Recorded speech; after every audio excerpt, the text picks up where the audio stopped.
Hello and welcome to service. My name is QuianaDenae Perkins, and I proudly serve as your intern minister. I proudly serve as the intern minister for Southern Oregon Partnership, which we lovingly call SOUUP. SOUUP is a partnership among Rogue Valley Unitarian Universalist Fellowship here in Ashland, the Unitarian Universalist Fellowship of Klamath County, and Unitarian Universalist of Grants Pass. The heading on this part of the service is called an orientation. I made that up, so work with me here. I want to give you a quick orientation to today's service because it is a little different. It is a shared worship service with all three SOUUP communities, and hence required that we make some changes that meet the needs of many. First, if you look at your order of service, it might feel topsy-turvy. We moved some items around and we took some items out, which brings me to my second note. We will not have joys and sorrows inside of today's service. If you need pastoral care, we ask that you seek out a member of your community's care team. Lastly, announcements will take place after the service, and if we want to, you can do joys and sorrows after the service too, but we want to make sure it's after the camera's off to protect everyone's integrity and be respectful of the process. Now that we are orientated to service, it is my pleasure to introduce to you Barb Moore, who is representing the board at UU Grants Pass to offer us an official welcome to today's service.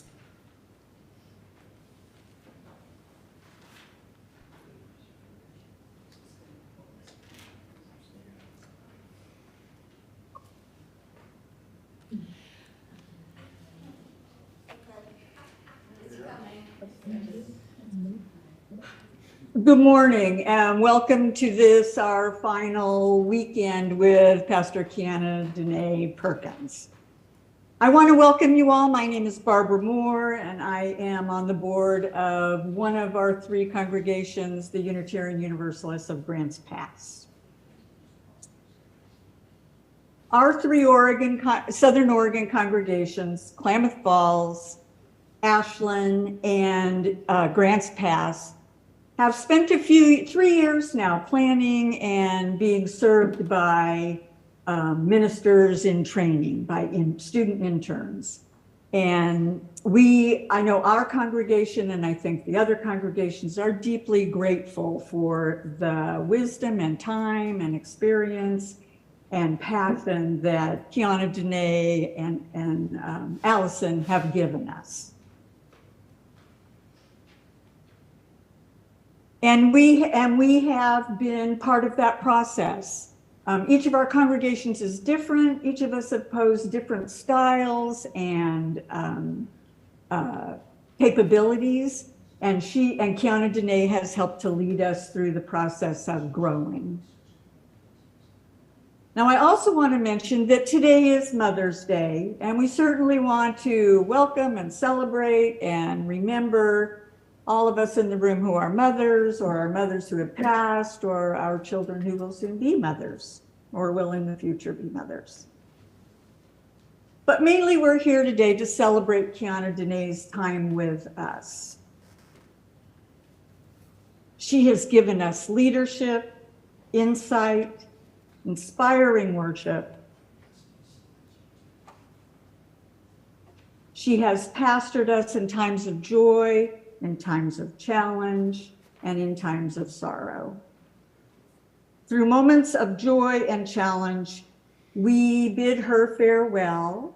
We bid her well in the future. And I think we also should recognize what a challenge it is for her to be, for our future interns, to be ministers to 3 congregations. We have 3 boards to relate to, 3 worship committees to relate to, 3 institutions of distinct personality that she has ministered to. And so here we are to celebrate, to honor, to bid farewell, and to bid good wishes for the future to Pastor QuianaDenae.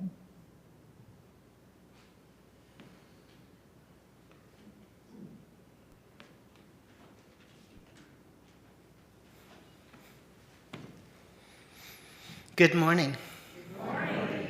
I'm the Reverend Sean Parker Dennison, and it's my privilege and pleasure to serve as minister here at RVUUF and teaching pastor for QuianaDenae's internship, and to add my welcome to the one just given by the Grants Pass Board. I am so glad you've made time to be here with us. We light our chalice today, symbol of Unitarian Universalism, with words by Linda Susan Ulrich, titled, "For All Mothers." For all the mothers and mother figures, the grandmothers, aunts, and extended family members who mother, the soon-to-be mothers, the it's complicated mothers, the birth mothers, foster mothers, adoptive mothers, stepmothers, the used-to-be dad mothers, and more than one mom mothers, the single mothers, separated mothers, stay-at-home mothers, unhoused mothers, the grieving mothers, those who grieve their mothers, and those whose grief is complex. For all the communities that mother, and for all who depend on the Great Mother, you are held and beloved.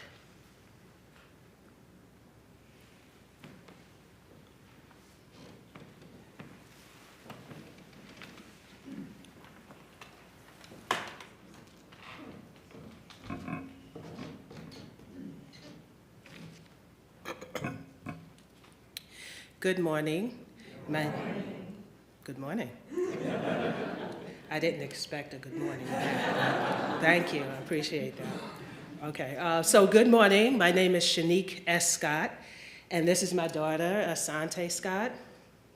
And we are here to offer the collective land acknowledgement for the SOUUP communities. Can everybody hear me? Yes. Great.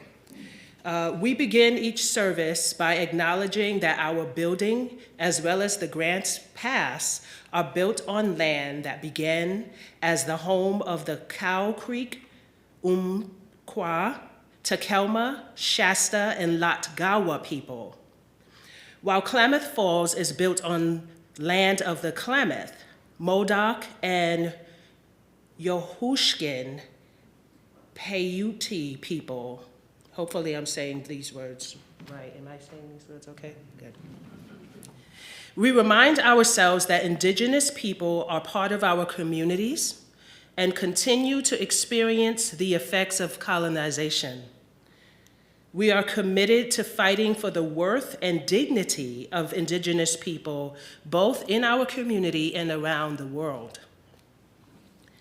We are also committed to work for a world in which the lives, work, bodies, dreams, and leadership of Black people are honored and respected.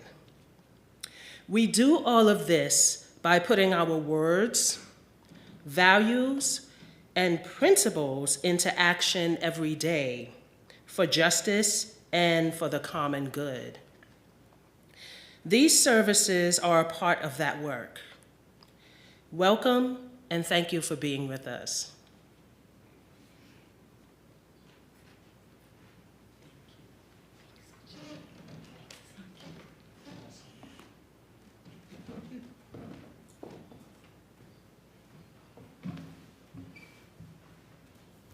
Good morning. Good morning. I'm Katie Fox, for those of you who don't know, and am a member of RVUUF. In addition to serving as a worship associate sometimes, this last year I have served as a member of the Learning Committee in support of Intern Pastor QuianaDenae, and I'm so glad she's here. It has become our practice, as you know, to light a candle each week for peace. We take this moment to call to mind our commitment to peace of mind, peace in our homes, peace in our communities, and peace in the world. Today's words are from Jennifer Grayson, titled, "Connected Through the Web of Life." We light this peace candle, symbol of our purpose to bring more love and justice into the world. we light this peace candle knowing our congregation as a church dispersed across communities, not bound by walls, but connected through the web of life. Thank you. Thank you.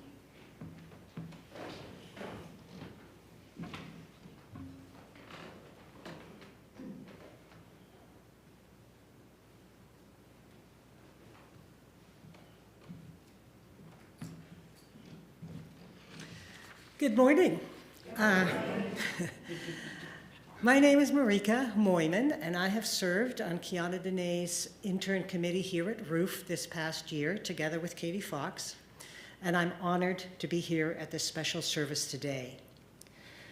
Alongside with Kate Cleland-Sipfley, we are here this morning representing the Anti-Racism Study Group here at RVUUF. We light this candle today in acknowledgement of the continuing trauma of the white supremacy culture in the United States and of our complicity in that trauma if we are not actively engaged in changing that culture. As Unitarian Universalists, we declare each week our dedication to creating a world in which the lives, hopes, and leadership of Black people are acknowledged and valued. We talk of building the beloved community, a community into which all souls are welcomed as blessings and the human family lives whole and reconciled.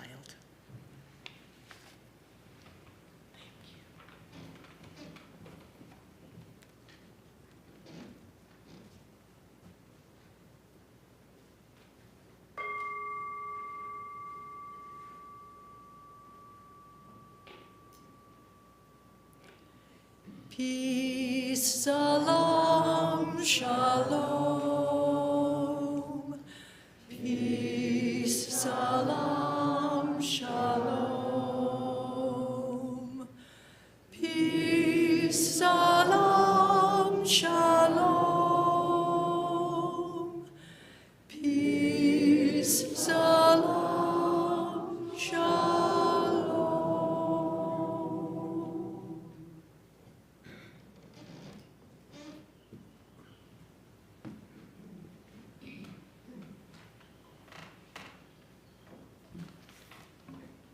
You ever do something so much that it's so in your head you're trying to remember the order and if it changed at the same time? That's what just happened for me. It is my pleasure to introduce you to the Universalist Unitarian Fellowship of Klamath County. Today, they're being represented by Tammy, who serves Klamath as a religious educator. Tammy will be offering us a story for all ages, and there's some technology help in there from our good friend Franny. Today's story is The Kissing Hand, and I turn it over to my good friend Tammy.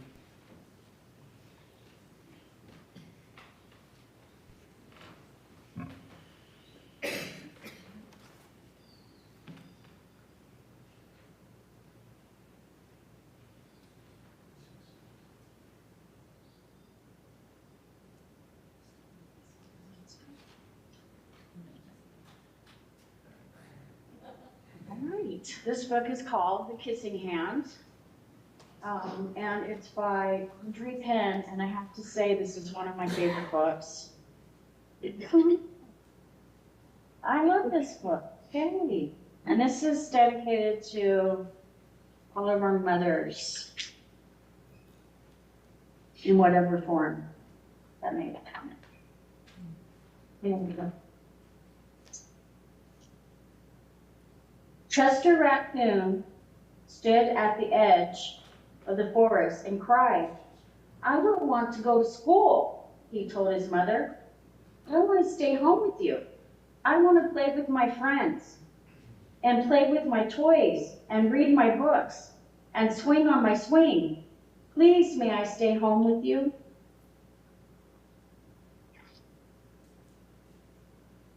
Mrs. Raccoon took Chester by the hand and nuzzled him on the ear.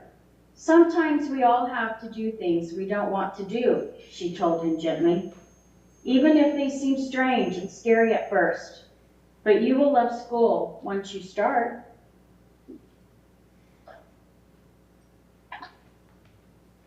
"You'll make new friends and play with new toys, read new books, and swing on new swings. Besides, she added, I know a wonderful secret that will make your nights at school seem as warm and cozy as your days at home. Chester wiped away his tears and looked interested. A secret? What kind of secret? A very old secret, said Mrs. Raccoon. I learned it from my mother, and she learned it from hers. It's called the kissing hand. The kissing hand? Asked Chester. What's that? I'll show you. Mrs. Raccoon took Chester's left hand and spread open his tiny fingers into a fan. Leaning forward, she kissed Chester right in the middle of his palm. Chester felt his mother's kiss rush from his hand, up his arm, and into his heart. Even his silky black mask tingled with special warmth. Mrs. Raccoon smiled. Now, she told Chester, whenever you feel lonely and need a little loving from home, just press your hand to your cheek and think, Mommy loves you, Mommy loves you.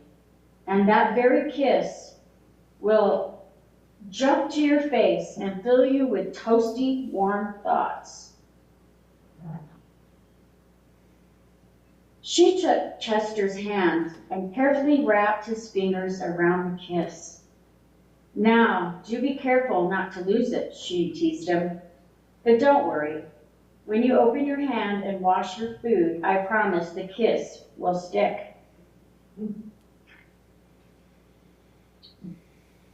Chester loved his kissing hand. Now he knew his mother's love would go with him wherever he went, even to school.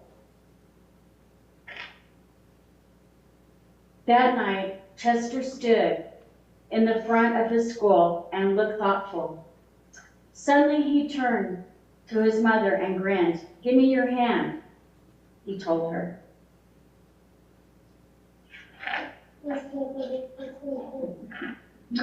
Chester took his mother's hand in his own and folded her large, familiar fingers into a fan. Next, he leaned forward and kissed the center of her hand. Now you have a kissing hand, too, he told her. And with a gentle goodbye and I love you, Chester turned and danced away. Mrs. Raccoon watched Chester scamper across a tree limb and enter school. And as the hoot owl rang in the new school year, she pressed her left hand to her cheek and smiled. The warmth of Chester's kiss filled her heart with special words. Chester loves you, it sang. Chester loves you.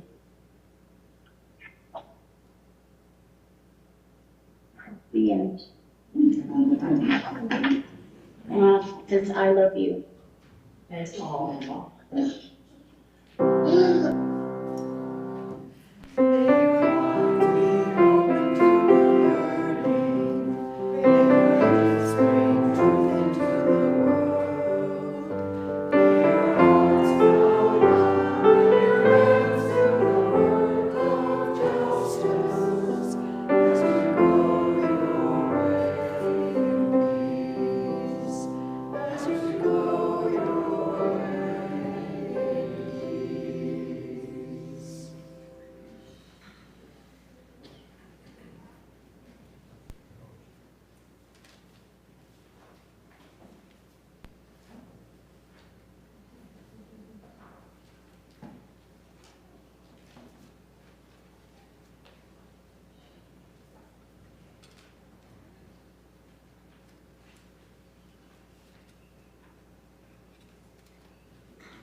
We are going, heaven knows where we are going. Heaven knows, Lord, we know we are going.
Good books, good music.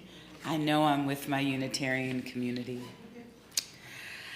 I'm gonna volunteer on Reverend Sean something really fast. You're gonna ring the chime after 3 minutes. Okay. A detail I didn't figure out till this morning. Hello. Is that for me? That hello was for me? Okay. I will be offering us some words for our meditation. Our meditation time will be about 3 minutes and we'll close with the ringing of a chime. I ask that you take a deep breath, settle your feet on the floor in a comfortable position, close your eyes for a moment if that is comfortable, if you feel comfortable doing so, and breathe in the love of this community. Today I offer a reading from Jikaren Oliola, who's one of my best friends who graduated on Thursday night from seminary. She created a beautiful chapter book of poetry and offered us these words, traveling prayer. I am calling all the spirits of those before and beyond, calling out in prayer for protection. The road and skies are my means to journey, and I want to make it safely. Guide me to my destination as whole and as unharmed as I began. Hold my worries and my fears so that the space between here and there can be a space for rest. Keep me in the hearts and minds of the love I know so that the distance is not erasure from memory. Let me show up as my full self and open to listening to your words through the wind as I travel. Let our 3 minutes of meditation begin.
Field notes from the soup bowl. First, before I begin, I need to call my comrades, elders, and ancestors into this space, making it holy, making it a temporary home. If you have heard me preach in the last 9 months, it will come to no surprise to you that I am a sermon weaver. My sermons are a tight weave of words, concepts, looping lines that tie everything together, and this sermon will be no different.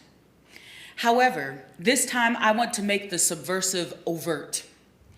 I want you to see the strands that I am weaving.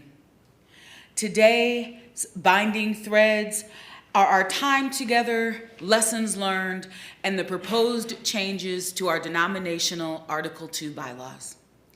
It's okay to be asking yourself how these themes run in parallel or how they even entwine, but they do for me, and I hope that by the end of this sermon that is true for you as well.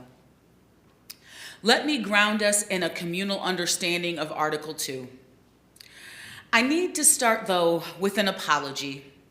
I think in my rush to be the all-knowing intern, I spoke too soon about Article 2 and may have shared bad information, and for that I am sorry. But let me share where my confusion started and where all of my learning has led me. In looking back, I can see that my confusion began when I first came to Unitarian Universalism back in 2000, like 2000, just 3 zeros. Whew. Having only experienced creed-based faith, I assumed that UU's 7 principles were the creed.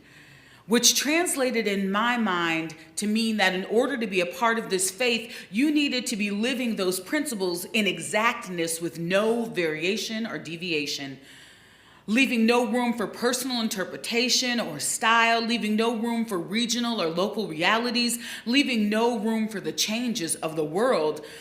This belief lived in my head unchallenged, even though all of my time in UU, I had witnessed so much beautiful variance and personal expressions of those principles.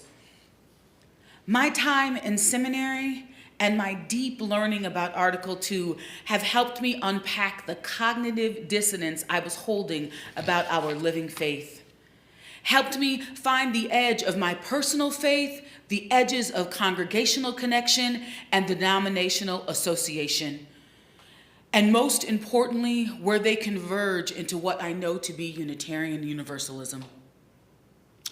Because what I've come to learn is this: I have a personal credo of faith that I use to create and explain how I relate to this faith, my higher power, spiritual, or human community. Article 2 doesn't apply to my personal faith credo. I mean, it can, and most likely will be informed on my personal credo, particularly when it comes to my congregational life, but it doesn't change how I move in this faith. We have small group covenants to speak to the ways we will treat each other in community. These are communal, and we use them at the start of meetings or sometimes in Sunday services. Sometimes I know my friends at Klamath Falls call it a doxology, and my friends over at Grants Pass call it an affirmation. But they are communal covenants no less. And a good covenant will also not just state how we will be in relationship, but it will state how we will a good covenant will also state not only how we will be in community together, but how we will work toward repair when relationship has been frayed or broken. So again, friends, Article 2 doesn't outline how we will personally relate to one another in small groups or in congregational covenants. Stay with me, because this is where it gets messy. Many UU fellowships adopted our denominational principles as a part of their working congregational covenants, of which you have every right to do because of congregational polity. This may be a new term for some of you, so I want to offer a definition. The term congregational polity describes a form of church governance that derives its source of authority from the democratic wisdom of the members of the local congregation. Each congregation is independent and self-supporting and governed by its own members. However, and plus plural, some congregations band together in loose, voluntary associations with other congregations with similar beliefs. That is why we have the Unitarian Universalist Association. This is also why around 250 congregations have adopted the eighth principle or made the eighth principle a part of their congregational covenant. The adoption of the eighth principle on a congregation level is an example of congregational polity. It is in this way that individual communities are making a promise that are coveting to build a diverse, multicultural, beloved community by our actions that accountably dismantle racism and other oppressions in ourselves and our institutions. So in this way, Article 2 does not negate congregational polity.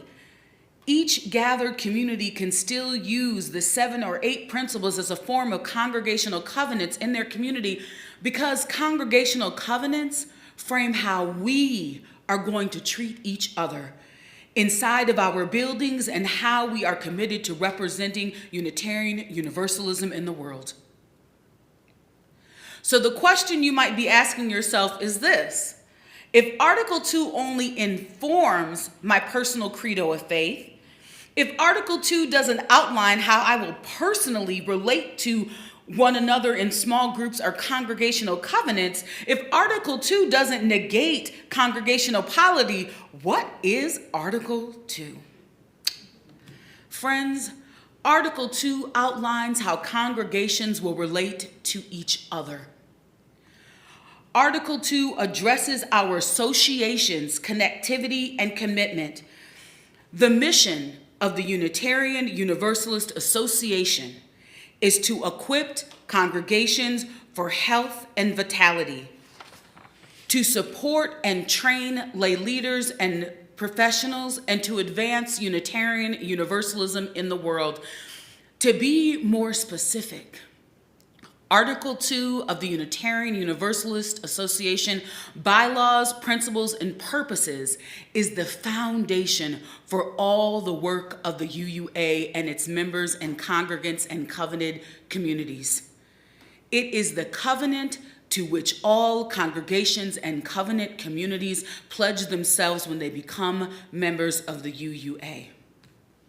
Friends, I gotta be honest and tell you, the first 100 times I read our legal documents of incorporation, which is where Article 2 is based and housed, I was reading from my unchallenged creed, faith, place, assumptions, and my unpacked cognitive dissonance. I didn't hear that Article 2 is a covenant to which all of our congregations and covenanted communities have pledged themselves as they become members of the UUA. Now, if you know me, I kind of speak a lot of languages, and one of them is QuianaDenae speak, and so I got to break that down in QuianaDenae speak if it's going to matter to me. What I heard was the article and bylaws of Article 2 address the covenant, promise, made between, among, within, around the churches, congregations, and fellowships who want to be united under the umbrella we call UUA. It was such an aha moment for me. I have come to think of Article 2 as our legal and our association's elevator speech. If we got on the elevator with the larger governing bodies of the Jewish faith, Muslim faith, Protestant faith, and we had to offer an elevator speech, Article 2 would be that elevator speech. Let me give it to you just so that you understand how quickly it can be dispersed in the world.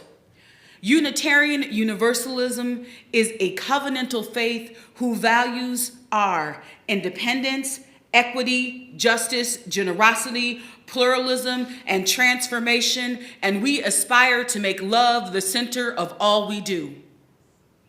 I'm going to repeat that because I think folks need to understand that it is the denominational elevator speech and how quickly and easy it is. Unitarian Universalism is a covenantal faith whose values are interdependence, equity, justice, generosity, pluralism, and transformation, and we aspire to make love the center of all we do. And further, if someone heard our elevator speech and got off on a floor numbered UU church, congregation, or fellowship, or covenanted community, they could expect to experience some of that elevator speech on that floor, which could shine through in our congregational covenant, which due to polity could be expressed through the principles, the proposed value flower, both and all. Oh, friends, I know that alone was a sermon.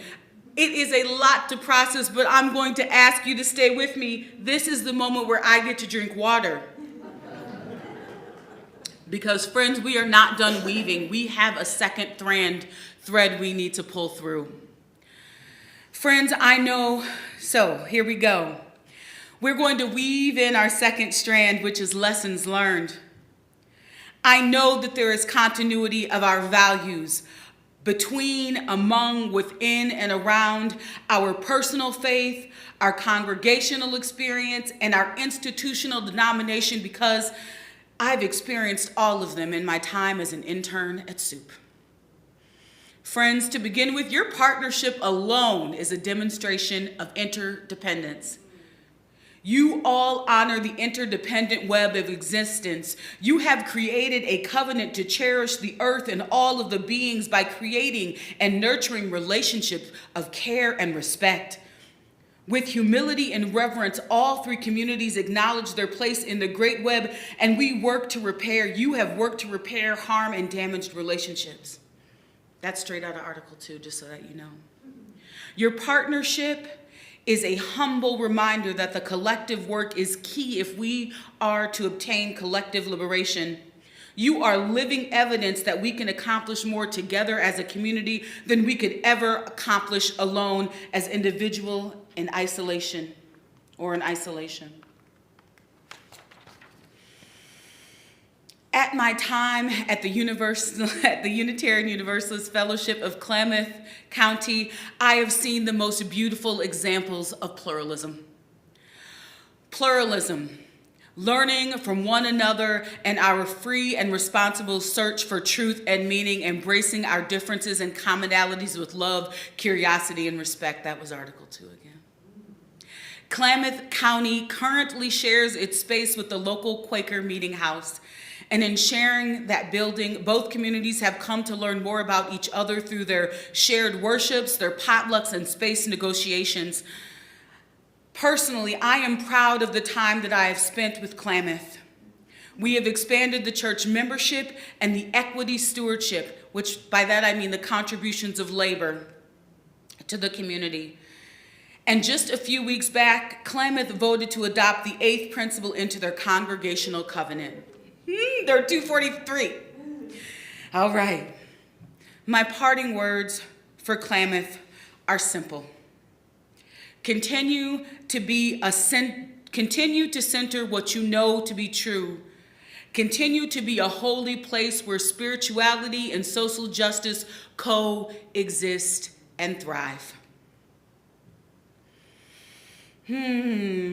Weaving. In my time at RVUUF, I have seen tremendous acts of generosity demonstrated through your on-site housing program. RVUUF freely and compassionately shares our faith, presence, and resources, offering generosity that connects us to one another in relationships of independence and mutuality. Article 2. And I have witnessed a commitment to justice even when it's hard. All of you have worked to be a diverse, multicultural, beloved community where all thrive. In living our covenant, you are working to dismantle racism and all forms of systemic oppression. Many of my fondest interactions with RVUUF have been adult faith education classes during my visits. A sacred place for vulnerable and honest sharing, learning, and growing. My parting words for RVUUF are simple. Continue to center what you know to be true. Continue to be a holy place where collective struggle and small group ministry work in tandem, bringing us closer to the beloved community we aspire to be. Weaving. In my time at Grants Pass, I have seen the power of equity in their work with local unhoused community. Equity in their declaration that every person has the right to flourish with inherent dignity and worthiness. UUGP embodies the idea. This is the part of the Article 2, using their time, wisdom, attention, and money to sustain fully accessible and inclusive communities. When I think of UUGP, my heart warms as I recall UUGP Gathers, our in-person Friday night jam sessions with fellowship, poetry, and music. My parting words for UUGP are simple. Continue to center what you know to be true. Continue to be a place where you work with and for the most marginalized, centering their needs and prioritizing their solutions. In January of 2022, 5 people gathered: Reverend Sean, Katie, Faith, Constance, and myself. These folks would become my learning committee, and Marika and Gary joined us later. In all of these processes, too many to name. In my congregational interactions, too many to count, there has been an undercurrent. We were all agreeing to be transformed. Transformed by the teacher and learner relationship, transformed by the minister and congregational relationship, transformed by engaging in a new model of internship, remote and multi-platform. Each meeting, each Sunday service, each pastoral care moment, each laugh shared. We came with curiosity and vulnerability. We all came with a willingness to let go of what we knew and lean into the unknowable. And in all the ways that matter, we have all said yes to transformation. We have all covenanted to collectively transform and grow spiritually and ethically. Our openness to change has been fundamental to our experience as Unitarian Universalists, as it is our heritage, never complete and never perfect. Article 2. During my first visit to each community, Klamath Falls, Rogue Valley in Ashland, and Grants Pass, I made time to sit alone in each sanctuary. I used that time to pray to whom I call God, to call in peace, patience, and calm, to be active partners in our time together. I asked the source greater than myself to bless this learning journey and to hold my heart in a place of growth and humility.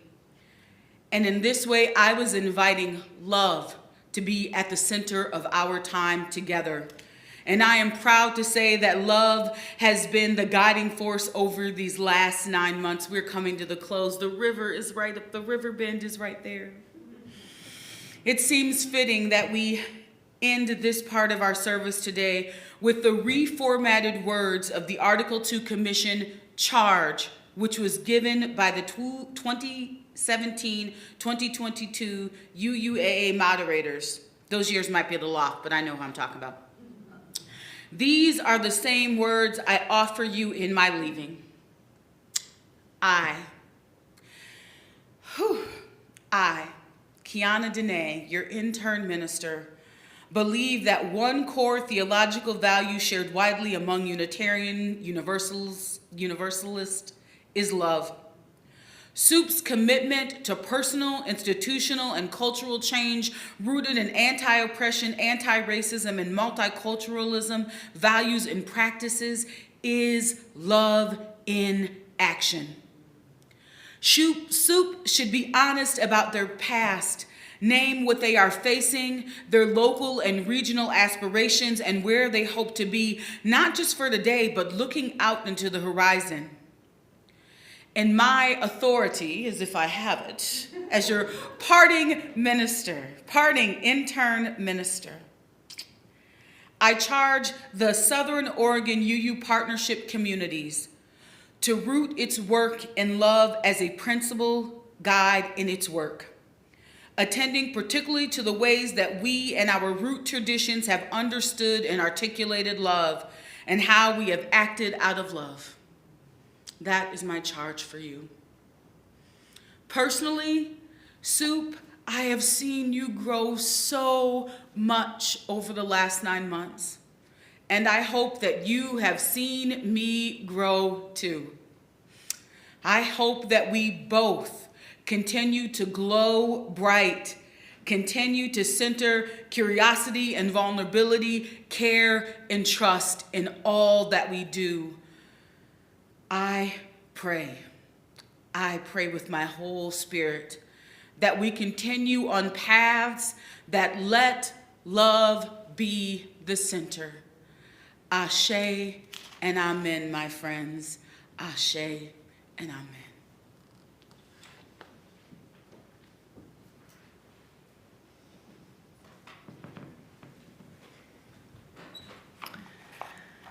Maybe you didn't even know we were doing all that. But we are. And each week we take an offering that supports the mission and the work of each of the 3 congregations that are part of SOUUP. Your generosity is nearly the only source of financial support for the programs, services, outreach, and staff of our congregations. Your giving is immediately put to work, putting our principles, mission, and values into action in our communities and beyond. If you're here in person at RVUUF, UUGP, and Klamath, they're gathered together, we will be passing the offering baskets. If you're watching from home, we'll provide information on the screen about how to give electronically or by mail. We will now receive the morning offering.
Come on up, Sean. Oh, there's me and Sean. Oh, that's great. just so that y'all know, oh, that's next. While they're bringing that up, know that that was a slideshow of all the times that I've got to visit, all the books that we've read when I did sermons, and so it was just a joy to share that with you all.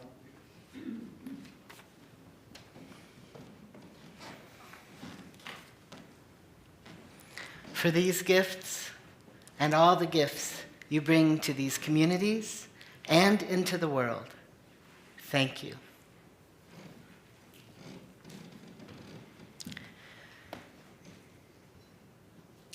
Our closing song this morning is Blue Boat Home. We have one more thing to do. I'll wait. May I have my mic, please? I don't think my mic's on. Check, check. There we go. Now you can hear me. You may not know that 9 months is a shortcut, because really QuianaDenae began her formation for this internship about 5 or 6 months before that. When we put the advertisement for the position online, I approached QuianaDenae and said, would you like to apply? And she said, no, no, no, I'm not ready. Absolutely not ready.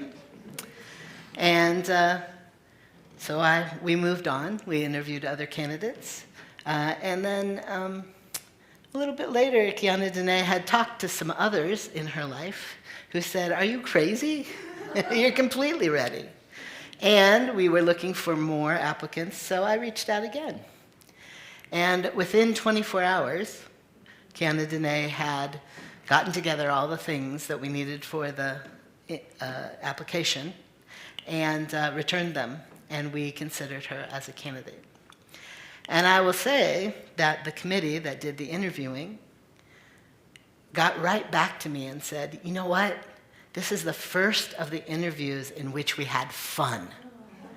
We laughed. It was joyful. She's our first choice. So we made this offer to start this crazy 9-month internship with 3 congregations in a completely different part of the world than she lives. She lives in Ann Arbor in Michigan. And we said, you know what? We're going to figure it out and make it work. What has been so exciting for me is watching QuianaDenae grow into her own confidence in her ministry.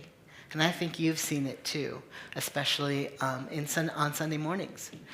At RVUUF, we didn't get to work as closely with her in the administrative part and some of the other things that she's done with the other 2 congregations to help them look at their systems and see if they're working and articulate the reasons behind them and the heart reasons, the places that those systems and ways of doing things come from.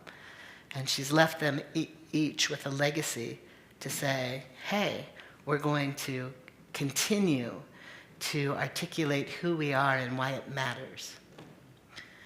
Here at RVUUF, we mostly saw QuianaDenae on Sundays, but she did the very same thing, helped us articulate who we are and why it matters. So I want to invite Katie and Marika to come up front. And would you standing come up too? Come on up front. We want to just present you with a little goodbye gift to tell you how much we've loved having you here and to express our thanks. Sometimes people get it wrong and think that the intern should thank the congregations, but I think the congregation should thank the intern for taking this risk, for opening your heart to us, for dealing with the madness of all these congregations and all these needs and all this, information that you had to share. Boy, there were a lot of emails. So Katie and Marika have the gifts for you and would like to say thank you. And I'm right here. I'm going to step around so Marika. Mm-hmm. I want to thank you, QuianaDenae, for your joy, your passion, your intellect, and the leadership you've shared with us. Thank you so much. Thank you. It's been a treat.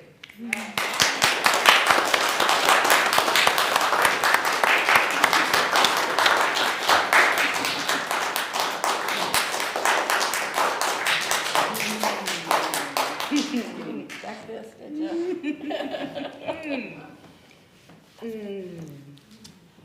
I realized the other day I was saying the word reciprocity wrong. Reciprocity, I have a Miss Malin-prop around that word. I'm not going to give it up right now. I'm not going to figure it out. You know what I mean. That there's an exchange happening. So just as much as you all are thankful, I'm thankful. But there's some folks who, if I don't say their names out loud, I'll have some ancestors to answer to later. In Klamath Falls, some of my biggest cheerleaders have been Franny, Cheryl May, Tammy, Julia, and Mary. In Grants Pass, some of my biggest cheerleaders have been the board, the Sunday Service Committee, Anthony, who does tech there, bless his entire world, my friend David, and Dorothy. And here at Ruth, some of my biggest cheerleaders have been Shanique and her daughter. Walter, I know you're going to miss my emails, Walter. Steve, and then Maria's up there today as well. But I would be remiss if I did not give a special thank you to my learning committee. Faith, who is in Klamath, Constance and Gary, who are in Grants Pass, and Katie and Marika, who you just got to meet. I also want to thank Reverend Sean, as they say in the movie Clueless, for taking a chance on an unknown kid who was scared but willing when they called me the second time. But I would not be here without the love of these folks. Abijah, who's my daughter, Zarin, who's my son, their father, who is my co-parent, who lets me run away for days at a time. The group of folks who I call Friday House, they are my family. Personal and professional communities that hold me in joy and excellence. I am so glad to have so many Blue Boat homes on the rest of this journey. Thank you, thank you, thank you. Sean.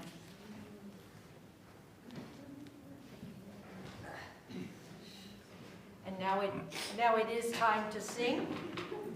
If you have access to a teal hymnal, you can find it at 1064 Blue Boat Home.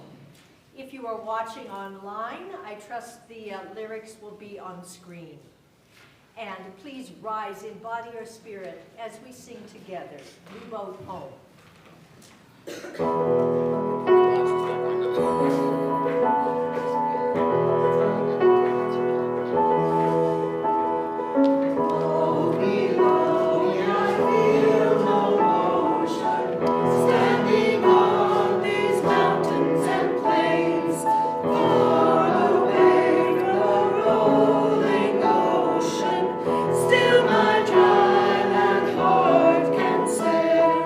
I've been sailing all my life.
This is the benediction.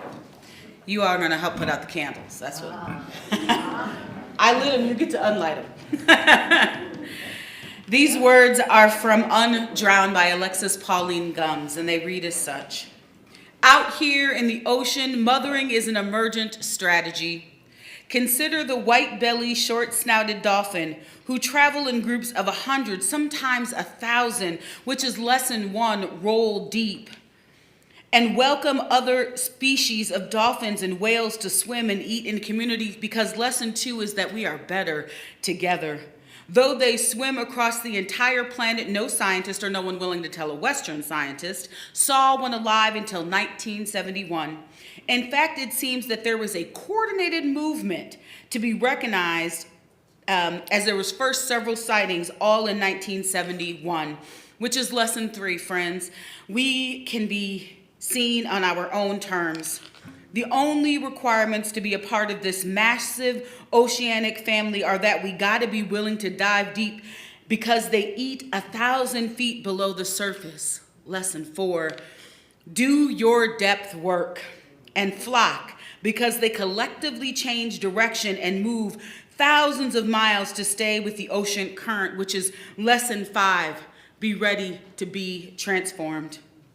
Gratitude to my oceans of love, my expansive family in all directions, my mothers of all genders and ages and times. Thank you for nurturing me and holding me accountable in more ways than I can name. Join us as we sing, We Shall Go, for we shall go out.